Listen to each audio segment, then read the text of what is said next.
Actually ఈ సెషన్లో నేను లేను. వరలక్ష్మి అన్నప్పుడు నేను సబ్స్టిట్యూట్ టీచర్ అంటున్నాను కదా, అంటే ఒక టీచర్ రాకపోతే మరొక టీచర్ వచ్చి క్లాస్లో పాఠం చెప్పటానికి ప్రయత్నిస్తే ఎన్ని లోపాలు ఉంటాయో అన్ని లోపాలు ఉంటాయి. అన్నిటికంటే ముఖ్యంగా విద్యార్థులే పాఠం వద్దు మాస్టర్ అంటారు. మీరు సబ్స్టిట్యూషన్ టీచర్ కదా, సరే ఎలాగో క్లాస్ రూమ్ గురించి మాట్లాడాను కాబట్టి పాణి మాట్లాడగా నాకు కొన్ని విషయాలు అలా స్ఫురణకు వచ్చాయి. క్లాస్ రూమ్ గురించే మాట్లాడుతున్నాను నేను కూడా మళ్ళీ ఒకసారి. క్లాస్ రూమ్లో నేను పాఠం చెప్పకుండా ఉంటే ఎలా ఉంటుంది అంటే, నాకు ఒక టెక్స్ట్ బుక్ ఇచ్చారు, సిలబస్ ఇచ్చారు, అది కాకుండా బయట విషయాలు నేను మాట్లాడుతున్నాను అనుకోండి ఎలా ఉంటుంది. ఇప్పుడు సాహిత్యంలో రచన గురించి కాదు, బియాండ్ రచన చూడమంటున్నారు పాణి. రచయిత గురించి మాత్రమే కాదు, రచయితను దాటి చూడమంటున్నారు పాణి. ఇది పాణి ఒక్కడి మాటే కాదు, మనందరి మాట కూడా. చూడనిస్తారా అంటే, మన కార్యక్షేత్రం ఓకే ఒకటి ఏర్పాటు చేసుకున్నాము, ఆ కార్యక్షేత్రంలో ప్రవేశించటానికి ఆటంకాలేంటి? నేను క్లాస్ రూమ్లో సిలబస్ కాకుండా, టెక్స్ట్ బుక్ కాకుండా ఇతరేతరమైనటువంటి విషయాలు చెప్పటానికి నాకు ఆటంకం ఏంటి? పరీక్షలు ఉంటాయి, సిలబస్ కట్టుబడాలి. నేను ఇలా చెప్తున్నానని తెలిసిందనుకోండి, నా మేనేజ్మెంటే నాకు అడ్డుపడచ్చు. ఇలా జరిగింది కూడా. నా మీద ఒక ఉత్తరం వచ్చింది, మాస్టర్ ప్రభాకర్ గారు క్లాస్ రూమ్లో పాఠం తప్పకుండా వేరే ఏదో చెప్తున్నారు. నేను చేసింది ఏమీ లేదు. అప్పుడు ఇక్కడ ఎవరో మాధవరెడ్డి గారు ఒక ఆయన చనిపోయాడు, హోమ్ మినిస్టర్గా ఉన్నటువంటి ఆయన ఏదో రూపంలో ఆయన పోయినప్పుడు స్కూల్కి సెలవు ఇచ్చారు. నేను ఎందుకు సెలవు ఇచ్చారు అని అడిగాను, అంతే. అది సిలబస్ బయట విషయం, టెక్స్ట్ బుక్లో లేని విషయం. ఇప్పుడు మన విమర్శకులకు కూడా ఇదే ప్రాబ్లం.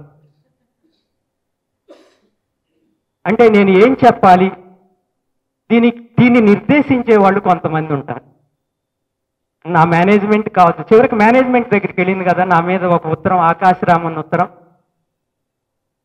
ఇప్పుడు అక్కడ ఆగిపోతాను నేను. అంటే మన కార్యక్షేత్రాన్ని విస్తృతపరచుకోవటానికి ఆటంకాలు ఉంటాయి అని చెప్తున్నాను. రెండోది, నేను కొంచెం లైట్గా మాట్లాడతాను, అంటే నాకు శాస్త్రీయ పరిజ్ఞానం తక్కువ కాబట్టి. కత్తి మహేష్ రివ్యూలు చేసేవాడు సినిమా రాగానే. కత్తి మహేష్ లాంటి వాళ్ళు చాలా మంది కూడా రివ్యూ చేస్తూ ఉంటారు. సినిమా రాగానే సినిమా రివ్యూ చేసి దానికి రేటింగ్ ఇచ్చి దీన్ని చూడొచ్చు చూడకూడదని ఒక ఏదో చెప్తారు. ఆ మధ్య ఒక హీరో గారు రివ్యూలు చేయటానికి వీల్లేదు అన్నారు. దాంతోపాటు దాన్ని ప్రొడక్ట్ చేసినటువంటి ప్రొడ్యూసర్ గారు కూడా, మేము ఈ సినిమాకి 50 కోట్లు ఖర్చు పెట్టాము, నువ్వు వచ్చి ఈ సినిమా మీద రివ్యూ చేసి దాన్ని చూడొచ్చు చూడకూడదు అంటే ఎట్లాగూ అని విమర్శ మనందరం చూసినటువంటిది. అంటే ఈ రివ్యూని విమర్శ అనుకుంటే కాసేపు, అంటే నేను ఒక విమర్శ చేయటానికి అక్కడ ఒక ఆటంకం ఏర్పడుతుంది. ఎవరు? ఆ హీరో గారు వస్తున్నారు, ఆ ప్రొడ్యూసర్ వస్తున్నారు. అంటే హీరో నేను కష్టపడి అన్ని రోజులు ఒకసారి గెడ్డం పెంచేసుకుని, ఒకసారి గెడ్డం తీసేసి, ఒకసారి జుట్టు పెంచుకుని, ఒకసారి జుట్టు తీసేసి ఇన్ని కష్టాలు పెడితే నువ్వు వచ్చి ఒక పూటలో ఒక యూట్యూబ్ ఛానల్లోనో లేకపోతే టీవీలోనో వచ్చేసి దాన్ని అంతటిని నువ్వు కాదంటావా అని నాకు ఒక కళాకారుడి కష్టాన్ని నువ్వు అవహేళన చేస్తున్నావని ఆయనంటే, ఇంకొక ఆయన ఏమన్నాడు, నేను 50 కోట్లు 100 కోట్లు ఖర్చు పెడితే నువ్వు దీని మీద విమర్శ పెడతావా? ఈ రెండు విషయాలు. ఒక కళాకారుడు ఆటంకపరుస్తున్నాడు, ఆ కళని ఉత్పత్తి చేశాను, అది కళ పరిశ్రమ నాకు తెలియదు, దాన్ని ఉత్పత్తి చేసినటువంటి ఆయన ఇంకొక ఆయన ఆటంకపరుస్తున్నాడు. అంటే సాహిత్య విమర్శ క్షేత్రం ఒక వ్యాపారి అడ్డుపడుతున్నాడు, ఇటు ఒక కళాకారుడు అడ్డుపడుతున్నాడు. నా రచనను నువ్వు విమర్శిస్తావా అంటాడు ఒక ఆయన. ఇప్పుడు పరిస్థితి తెల్లారు లేస్తే విమర్శకులు లేరు అంటారు ఒక పక్కన, నువ్వెవడు విమర్శించటానికి అంటారు ఇంకొక పక్కన కదా. అసలు విమర్శే లేదని ఇప్పుడు దాని పేరు ఫేస్బుక్, సోషల్ మీడియా తెరిస్తే చాలు విమర్శకులే మెయిన్ టార్గెట్గా తయారయ్యారు. పైపెచ్చు నువ్వేం చదవచ్చు ఏం చదవకూడదని కూడా అంటున్నారు కదా. కానీ ఒక పాయింట్ బాగా రైట్ చేశారు, ఏంటంటే ఇది విమర్శ అనేటువంటిది రచయిత, పాఠకుడు, విమర్శకుడు, ఇది ఒక ట్రయాంగిల్ కాదు అని చెప్పి ఒక ప్రతిపాదన చేశారు. ఇది ట్రయాంగిల్ కాదు, దానికి ఒక మరో ముఖం కూడా ఉంది, చతుర్ముఖం. నాలుగో ముఖం సమాజం అని చెప్పేసి ఎస్టాబ్లిష్ చేశారు. పైపెచ్చు ఒక పోటీ కూడా వచ్చింది ఇక్కడ, జ్ఞానము, కళ, ఉద్వేగం. ఈ ఉద్వేగాలకి భిన్నమైనటువంటి జ్ఞానం. మేడం కూడా దాని మీద మాట్లాడారు. అంతేకాదు మేడం మొదటి రోజుల్లో చేసినటువంటి మనోవైజ్ఞానిక పరిశోధన నుంచి పక్కకెళ్ళగానే ప్రశ్న మొదలైంది. ఈ అకాడమిక్ పరిశోధనల్లో ఏర్పడేటువంటి ఆటంకాలు, అంటే మన విమర్శ క్షేత్రం విస్తరించకుండా ఉండటానికి అకాడమిక్ పరిశోధనలు కూడా తోడ్పడుతూ ఉంటాయి. యూనివర్సిటీల్లో పరిశోధనలు వాళ్ళు ఒక గీతంలో పెట్టేస్తారు. దాని ప్రకారమే ఈ పాత్రలు, ఈ భాష, ఈ సన్నివేశాలు, ఈ సంఘటనలు ఇవన్నీ చేసేటప్పుడు నా పరిశోధన మీద వచ్చిన విమర్శ చెప్తాను. విమర్శ గురించి కదా మనం మాట్లాడుకుంటున్నాం. నాది మాండలిక కథ మీద చేసినటువంటి విమర్శ. అల్లం రాజయ్య అంటే నాకు చాలా ఇష్టం, ప్రాణం కూడా. ఇన్ని చేశావు, మాండలిక కథ అంటావు, పరిశోధన అంటావు, చివర ఒక చాప్టర్ అయినా మాండలిక రచనల్లోంచి ఆ భాషా విశేషాలు తీసి అక్కడ ఒక లిస్టు చేయలేదేంటి అని నువ్వు అడిగారు. ఇది ఒక విమర్శ. అంటే అకాడమిక్ పరిశోధన ఏమవుతుందంటే భాషా విశేషాలు, పాత్ర చిత్రణ, ఇట్లా ఏదో కేటగరైజ్ చేస్తూ ఉంటారు కదా. ఈ కేటగరైజేషన్ కూడా సాహిత్య క్షేత్రం విస్తరించడానికి ఆటంకం అవుతుంది.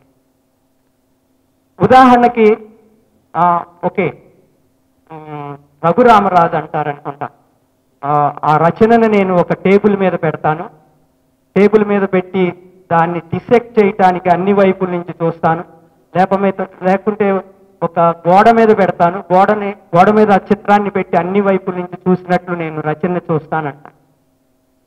సరే, నేను డిసెక్ట్ చేయటానికి ఇప్పుడే డాక్టర్ గారు వచ్చి వెళ్ళిపోయారు, సర్జరీ ఏదో అంటున్నారు కదా. నేను ఒక టేబుల్ మీద బాడీ పెట్టాను.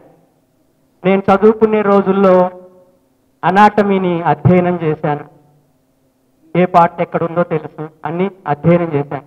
ఈ అధ్యయనం సరిపోతుందా నాకు?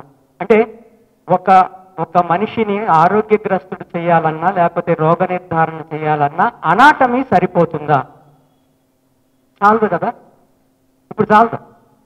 పోనీ నేను లంగ్స్ మాత్రమే చూస్తాను, కిడ్నీ చూడను అంటే కుదురుతుందా?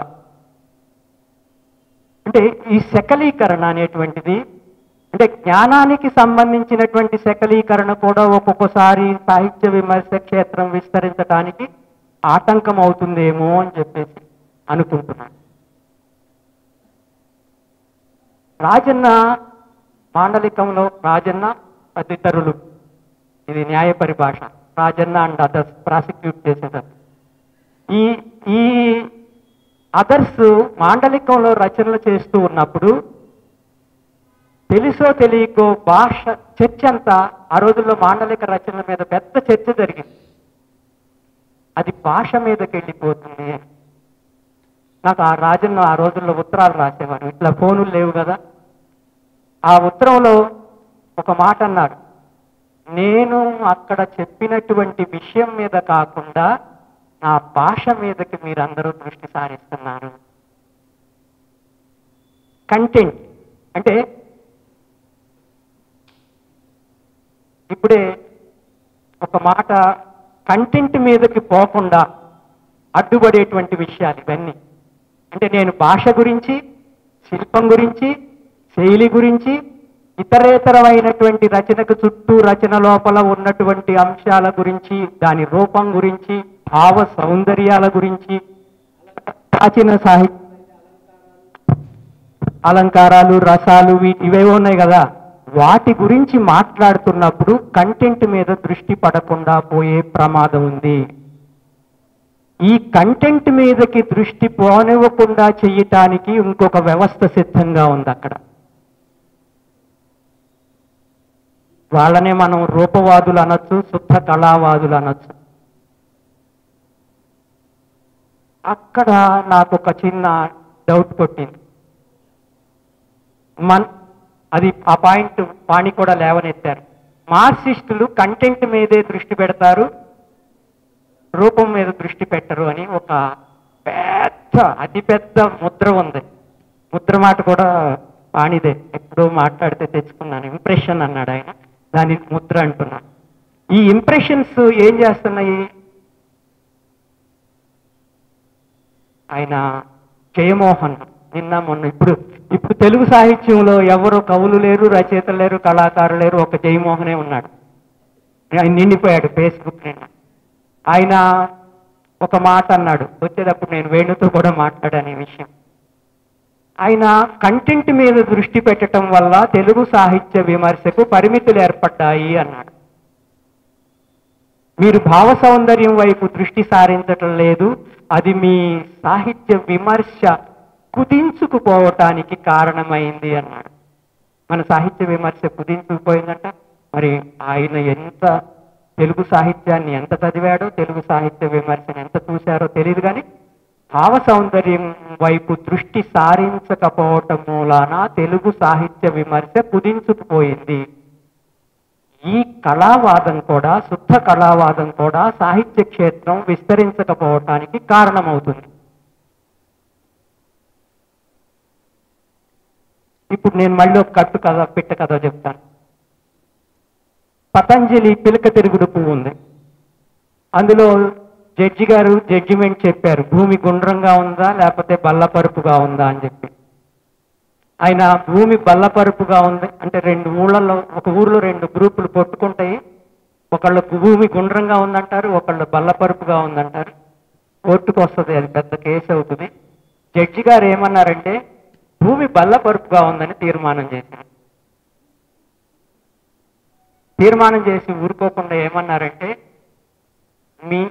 అక్కడ ఆ గ్రామంలో లేకపోతే ప్రజల్లో జీవితం అస్తవ్యస్తంగా ఉంది కాబట్టి, సమాజం సరైన పద్ధతుల్లో నడవట్లేదు కాబట్టి భూమి బల్లపరుపుగా ఉందని నేను తీర్మానిస్తున్నానంటే అది పెద్ద కేసు అవుతుంది, ఆయన మీద కుట్ర కేసు అవుతుంది. చివరికి ఆయనే మీదే కేసు అవుతుంది. సెషన్స్ జడ్జి నుంచి జిల్లా మేజిస్ట్రేట్ దగ్గరికి వచ్చినప్పుడు జిల్లా మేజిస్ట్రేట్ ఒక మాట అంటాడు, నీకేం పని అయ్యా జీవితంలోకి తొంగి చూడటం.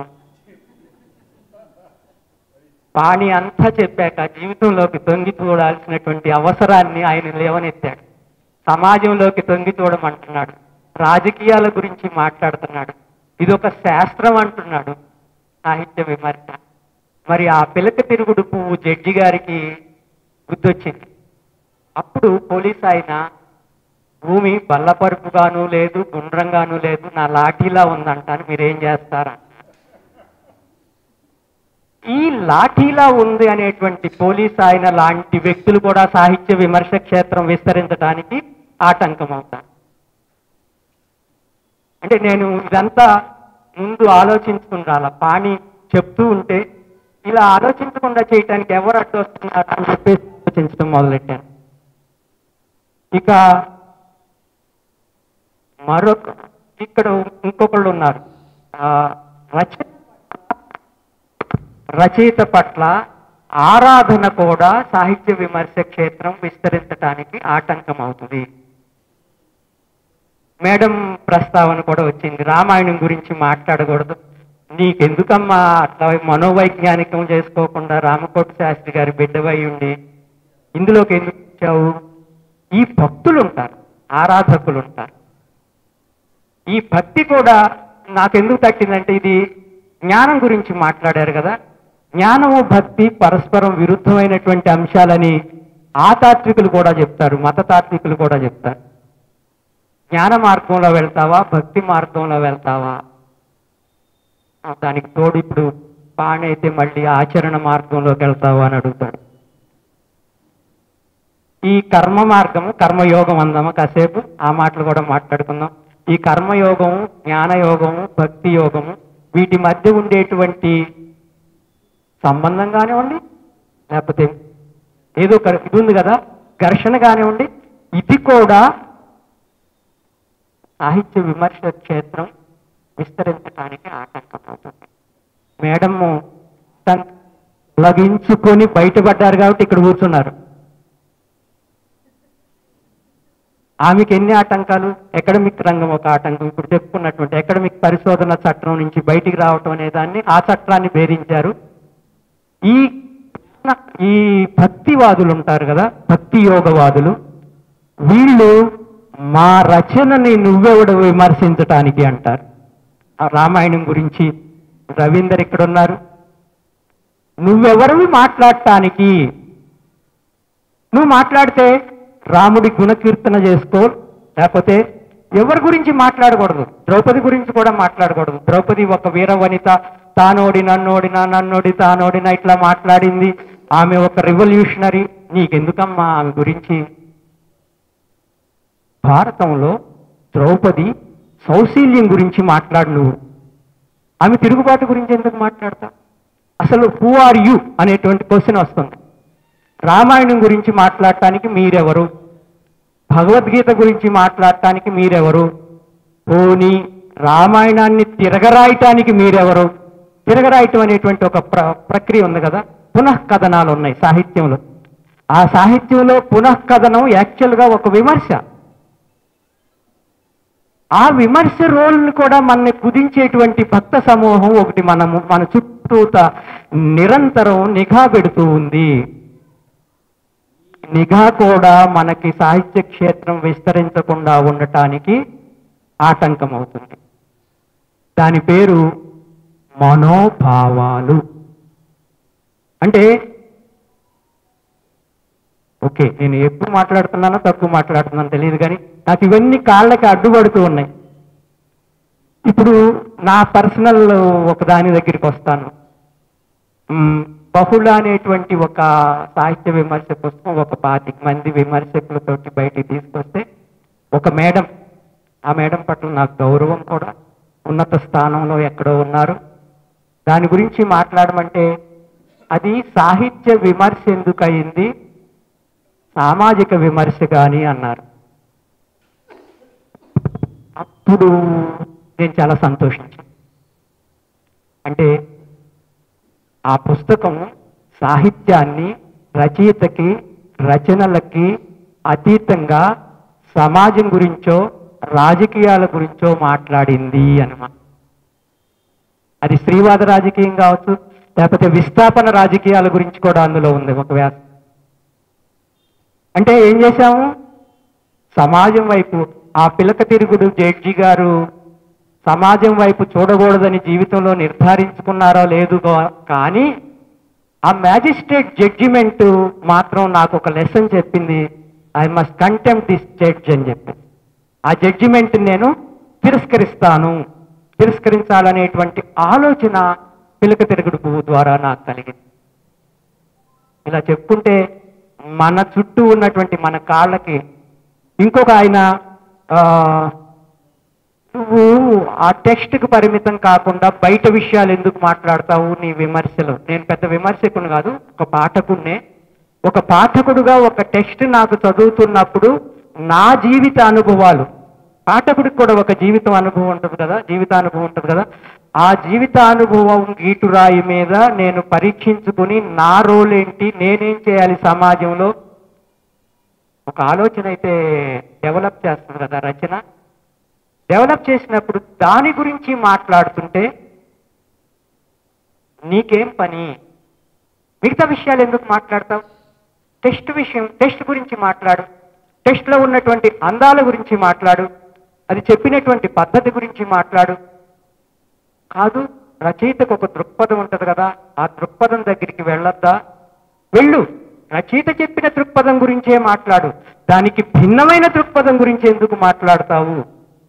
అంటే రచయిత దృక్పథానికి భిన్నమైనటువంటి దృక్పథం పాఠకుడు గాని విమర్శకుడు గాని కలిగి ఉండటం కూడా తప్పైంది. మొత్తం సమాజాన్ని ఒక విమర్శనాత్మక దృష్టితో చూడండి అన్నాడు. మొత్తం సమాజాన్ని అంటే ఈ ట్రయాంగిల్ బయట వెళ్ళి చతుర్ముఖంగా ఆలోచించండి అని చెప్తున్నారు. ఆ సమాజంలో మళ్ళీ రాజకీయాల దగ్గరికి వచ్చారు. సాహిత్య విమర్శ వర్గ పోరాటంలో భాగమే అని తీర్మానించారు. వర్గ పోరాటంలో భాగం కాదు, వర్గ పోరాటమే అని కూడా తీర్మానం. ఇది ఇవాళ పాణి లెసన్ నుంచి మనం స్వీకరించాలి. దానికి తప్పనిసరిగా రాజకీయాలు వస్తాయి. ఏ రాజకీయాలు వస్తాయి? కంపల్సరీగా ప్రజా రాజకీయాలు వస్తాయి. ప్రజా రాజకీయాలు వచ్చినప్పుడు విమర్శకుడు ఎక్కడ నిలబడతాడు అని కూడా ప్రశ్న వస్తుంది. ఒక రచన కానీ ఒక రచయితను కానీ సమాజాన్ని కానీ ఎందుకు చెప్తున్నానంటే పాణి 3 విషయాలు చెప్పారు అక్కడ. వస్తువు, దృక్పథం, శిల్పం, మూడింటి గురించి. నిజానికి శిల్పం గురించి మార్క్సిస్టులు లేకపోతే మార్క్సిస్టు విమర్శలు లేకపోతే మార్క్సిస్టు రచయితలు కవులు ఆలోచించరు, వాళ్ళకు పట్టింపు ఉన్నదంటే నేను అంగీకరించను. గద్దరు పాట పాడాడు అనుకుందాం, జస్ట్ ఏ శిల్పం లేకుండా ఆయన పాడతాడా? గద్దరు ఏం చేయాలనుకున్నాడు? తన పాట ద్వారా ఒక సమూహానికి చెందినటువంటి జీవితానుభవమో లేకపోతే పోరాటానుభవాన్ని అందిస్తున్నాడు. ఆ అందించేటువంటి క్రమం అందంగా ఉండాలా లేదా? అందంగా లేకపోతే అంటే ఏమన్నారంటే మీరు ప్రచారానికి కుదించారు సాహిత్యాన్ని అన్నారు. ఆ ప్రచారం అందంగా లేకపోతే ఎలా కుదురుతుంది? అంటే మిగతా వాళ్ళందరికంటే కూడా ఒక మార్క్సిస్టు సాహిత్యవేత్త లేకపోతే మార్క్సిస్టు సాహిత్యకారుడు మార్క్సిస్టు సాహిత్య విమర్శకుడు అందం గురించి ఎక్కువ మాట్లాడతారు, ఎక్కువ ఆలోచించాలి. ఒకవేళ ప్రచారం చెయ్యటమే అనేటువంటి ఒక అవలక్షణం మనకు ఆపాదిస్తే ఆ అవలక్షణాన్ని అందంగా చేసుకోవటానికి మనకెక్కువ బాధ్యత ఉంటుంది, మనకెక్కువ ఆలోచన ఉంటుంది, మనకెక్కువ కసరత్తు ఉంటుంది. ఇప్పుడు ఒక చిన్న ఏమంటాం ఆలోచనని లౌడ్గా థింక్ చేస్తూ ఒకటి పాణి ముందు ప్రస్తావిస్తున్నాను. ఒకే శాస్త్రం అనుకున్నాము, సామాజిక శాస్త్రాలు అనుకున్నాము. ఇటువంటి ప్రయత్నాలు చాలా తక్కువ జరిగినాయా ఎక్కువ జరిగినాయా మన దగ్గర? ఒకప్పుడు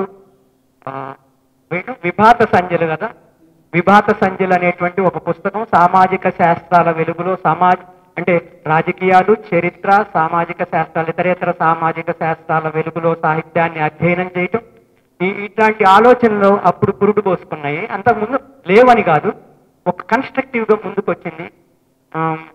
ఆ తర్వాత మనలో మనం అని ఇంకొక పుస్తకం వచ్చింది.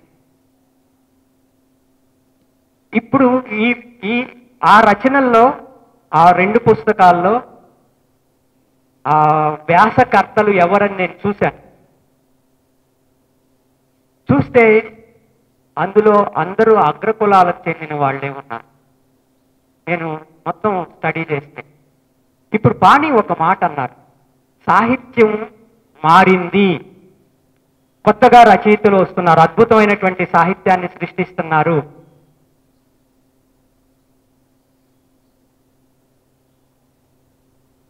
ఇది అధ్యయనం చేయటానికి, ఈ కొత్తగా వచ్చినటువంటి రచనను అధ్యయనం చేయటానికి, కొత్తగా వస్తున్నటువంటి రచనకు సంబంధించినటువంటి అనేక పార్శ్వాలని వాళ్ళు చాలా ఫోర్స్తో కూడా వస్తున్నారు. ఇప్పుడు ఆన్వీక్షకి ఇలాంటి పబ్లికేషన్స్ అయితే ఓపెన్గా చెప్తున్నారు, ఈ రాజకీయాలు మాకు సంబంధం లేదు, ప్రేమ గురించి మాట్లాడతాం, లవ్ స్టోరీస్ రాస్తాం, బ్రేకప్ స్టోరీస్ రాయిస్తాము, క్రైమ్ గురించి రాస్తాము. మీకు ఇంకొక విషయం తెలియదేమో, ప్రపంచవ్యాప్తంగా ఒక ఏరోప్లేన్లో వెళ్తూ చదువుకునేటువంటిది మీరు రాసినటువంటి సాహిత్యం కాదు, అంటే పాపులర్ రైటింగే. ఇలా ఒక పాపులర్ రైటింగ్ని మేము పబ్లిష్ చేయటం ద్వారా మేము ఏం చేస్తారు, సాహిత్యానికి పాఠకుల్ని పెంచుతాము. ఇది వాళ్ళ వాదన. పాఠకుల్ని సాహిత్యానికి దగ్గర చేయటానికి ఎంచుకునేటువంటి ఈ ప్రక్రియ ఏ మేరకు మన కార్యకలాపానికి అడ్డొస్తుంది? ఎందుకంటే నేను కత్తి మహేష్ని ఒట్టినే ఎగ్జాంపుల్ చెప్పలేదు. ఎందుకు తట్టాడో కానీ పాపం తట్టాడు. నువ్వు రివ్యూ చేయొద్దు అంటున్నారు కదా. రివ్యూ చేయొద్దన్న వాళ్ళు ఇంకొకటి ఎవడు, ఆ 50 కోట్లు ఖర్చు పెట్టినటువంటి ప్రొడ్యూసర్ ఉన్నాడు కదా, ఇక్కడ ప్రచురణకర్త కూడా వచ్చి మన కాళ్ళకు అడ్డుపడుతున్నాడు. నువ్వు ఎటువంటి విమర్శ చేయాలి, ఎటువంటి రచన చేయాలి అని ప్రచురణకర్తలు నిర్దేశిస్తున్నారు. పత్రికలు కూడా నిర్దేశిస్తాయి. పత్రికలు ఎందుకు నిర్దేశిస్తాయంటే సాహిత్య విమర్శ ఎట్లా కుదించుకుపోయి వచ్చిందో ఈరోజు తెలుసు. 4 లైన్లు రాసేసి విమర్శ పంపించాలి. పరిచయమో లేకపోతే సమీక్ష అంటే 4 లైన్లో నేను జడ్జిమెంట్ ఇవ్వాలన్నమాట. మరి ఇంకా సమాజంలోకి ఎక్కడ తొంగి చూస్తాను? ఆ రచయితలోకి ఎక్కడ తొంగి చూస్తాను? ఆ రచయితలోకి ఎక్కడ, రచయిత దృక్పథం గురించి ఏం మాట్లాడతాను? నేనేం చేయగలనంటే అందులో 15 కథలు ఉన్నాయి. 15లో 2 స్త్రీవాదానికి చెందినవి, 2 ప్రాంతీయవాదానికి చెందినవి, 2 మైనార్టీవాదానికి చెందినవి లెక్కేసుకుని అన్ని చదవదగినవే. లేకపోతే రచయిత యొక్క అనుభూతి వైశాల్యాన్ని దృక్పథ వైశాల్యాన్ని తెలుసుకోవటానికి ఇవి తోడ్పడుతున్నాయని కంక్లూడ్ చేయాలి. ఈ పరిమితులు కూడా సాహిత్య విమర్శ క్షేత్రం విస్తరించటానికి ఆటంకం అవుతుంది. ఈ ఆటంకాలని అధిగమించటానికి మనకి అదృష్టవశాత్తు, ఈ పదం జాగ్రత్తగా వాడాను, అదృష్టవశాత్తు వెబ్ పత్రికలు వచ్చాయి. దానిలో సాహిత్య విమర్శ గురించి కాస్త విస్తృతమైనటువంటి వేదిక దొరుకుతుంది. అయితే అన్ని పత్రికలునా, అన్ని వెబ్ పత్రికలునా వాళ్ళు ఒక మాట అంటారు, మేము అన్ని భావజాలాలకు రిప్రజెంటేషన్ ఇచ్చే విధంగా మా వేదికని, మా పత్రికను నిర్మిస్తున్నామని. ఇది సమంజసమేనా? ఇది కుదురుతుందా? పాణి చెప్పినటువంటి 3 విషయాల్లో వస్తువు, శిల్పము, దృక్పథం గురించి చెప్పారు. ఉదాహరణకి మార్కిస్ట్ ఇతర శిబిరంలో ఇప్పుడు సంచిక అని ఒక వెబ్ మ్యాగజైన్ ఉందనుకున్నాం. వాళ్ళకి వస్తువు ఉండదా? ఉంటుంది కదా. వాళ్ళకి శిల్పం ఉండదా? ఉంటుంది కదా. వాళ్ళకి దృక్పథం ఉండదా? ఉంటుంది కదా. అందుకే పాణి జాగ్రత్తగా ఒక మాట అన్నారు, సాహిత్యంలో బాగుండేదేది, బాగోందేది. నేను బాగుండేది, బాగోంది కాకుండా ఉపయోగపడేదేది, ఉపయోగపడందేది అని ఆలోచిస్తాను. సమాజం గురించి ఎట్లాగో మాట్లాడుతున్నాం కాబట్టి ప్రయోజనం కూడా 4వ విషయంగా నేను అక్కడ కూర్చోబెడతాను. అంటే సమాజం గురించి మాట్లాడుతుంటే ప్రయోజనం గురించి మాట్లాడుతున్నట్లే కదా. అంటే సాహిత్యానికే కాదు, సాహిత్య విమర్శకు కూడా ఒక ప్రయోజనం ఉండాలి. అది ఇద్దరు చెప్పేశారు. మానవ వికాసానికి, సమాజ వికాసానికి, పురోగతికి విప్లవం అనే మాట కూడా ఆయన వాడారు. విప్లవానికి, పురోగతికి, సమాజంలో మార్పుకి దోహదం చేసేటువంటిదై ఉండాలి. ఇప్పుడు ఆఖరిగా ఒక ప్రశ్న. ఇది శాస్త్రం అన్నాం కదా, సాహిత్య విమర్శ ఒక శాస్త్రం అన్నాం కదా. సాహిత్య విమర్శ శాస్త్రమేనా కాదా? శాస్త్రం మాత్రమేనా? దీన్ని కళాత్మకంగా తీర్చిదిద్దుకోగలమా? ఈ ప్రశ్న పాణి ముందు ప్రస్తావించి నేను ఇక్కడ ఊరుకుంటున్నాను.